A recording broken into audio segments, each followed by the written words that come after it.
You know, Robert, one of the things I wish could happen, and I'm the world's biggest proponent of operational security, but one of the most effective programs, I'm sure you know all about it more than most, that was ended to a degree, was the Confidential Mosque Informant Program in the NYPD.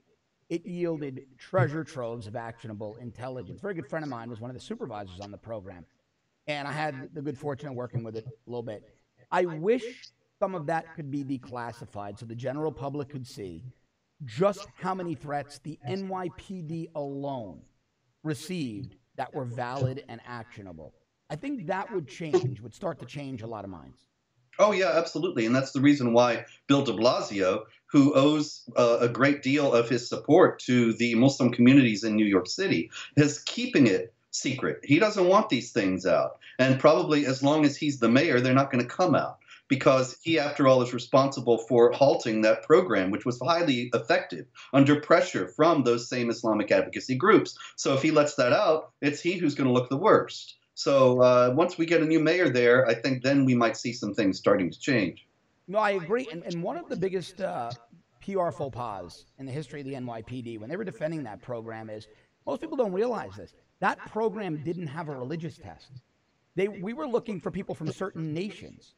Their religious affiliation wasn't even known until after they were interviewed, and there were plenty of Christians. There were plenty of non-denominationals from those nations who had actionable intelligence on what was going on in the Muslim community, but they were living in the same community as a matter of nationality. There was no religious test on that, and it yielded such incredible actionable intelligence. We saw this with the Brooklyn College incident. We had that cop who was able to infiltrate a cell in Brooklyn College, and I'm sure you're familiar with it, and she was vilified for doing so.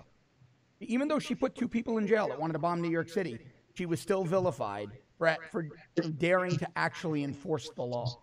It's always the same, John.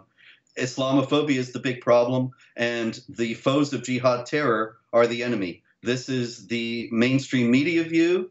They don't enunciate it explicitly, but they always act upon it. This is the prevailing view in the nation's universities. Whenever I speak at a college or university, it's as if Jack the Ripper's coming to campus. There are protests and petitions and calls for me to be canceled and all sorts of uproar. Yeah. But I guarantee you that in those same universities, if a Guantanamo inmate showed up and started screaming "Death to America" in the middle of campus, he'd be celebrated as a hero.